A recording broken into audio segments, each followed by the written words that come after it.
एक दिन फुरफुरी नगर के पार्क में मोतलू और पैटलू टहल रहे थे। तभी मोतू को एक अजीब सी चीज जमीन में दबी मिली।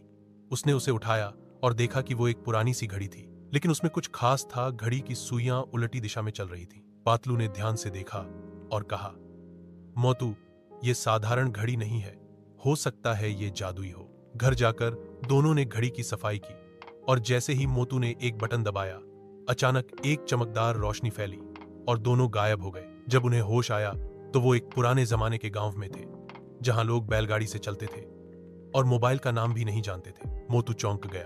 पातलू, हम कहां आ गए? पातलू ने अंदाजा लगाया।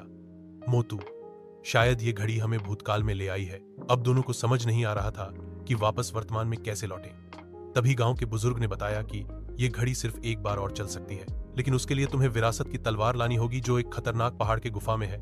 मोतू और पातलू ने बुजुर्ग की बात मानकर तलवार की तलाश शुरू की। रास्ता बहुत मुश्किल था, कांटों से भरा जंगल, नदियां और जंगली जानवर। मोतू को हर बार भूख लगती और वो समोसे ढूंढता, लेकिन यहां तो समोसे मिल ही नहीं रहे थे। एक जगह दोनों को एक बड़ा भालू मिल गया।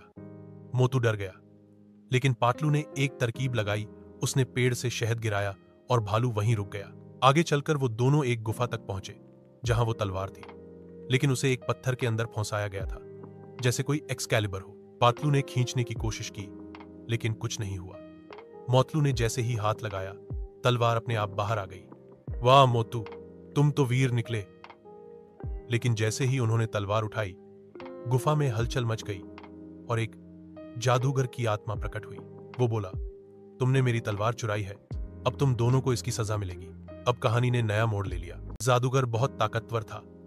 उसने मोतू और पातलू को जंजीरों से बांध दिया और कहा, अगर इस तलवार को लेकर वापस नहीं गए तो तुम यहीं के होकर रह जाओगे। मोतू डर गया, लेकिन पातलू ने दिमाग चलाया।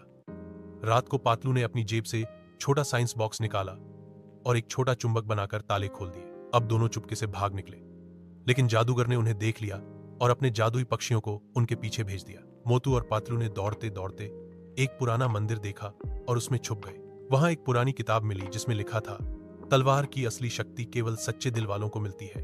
अगर वे इसे सही जगह लगाएं तो जादूगर हमेशा के लिए हार जाएगा। अब दोनों ने फैसला लिया कि तलवार को वापस उसी पत्थर में लगाकर जादूगर को हराएंगे। जैसे ही उन्होंने तलवार लगाई, एक तेज रोशनी हुई और जादूगर चीखता हुआ हवा में उड़ गया। नहीं, ये नहीं हो सकता। गांव में सब खुश हो गए और बुजुर्ग ने उन्हें फिर से जादुई घड़ी दी ताकि वे अपने समय में लौट सके। मोतू और पातलू ने घड़ी फिर से चालू की और अचानक से वे वापस फुरफुरी नगर पहुंच गए। सब कुछ वैसा ही था जैसा उन्होंने छोड़ा था।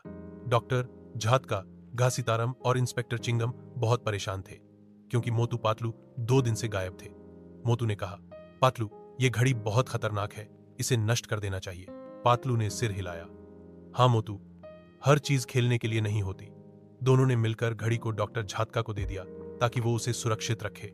अब मोतू फिर से समोसे खाने में लग गया और पातलू अपनी किताबों में। लेकिन एक चीज जरूर बदल गई थी।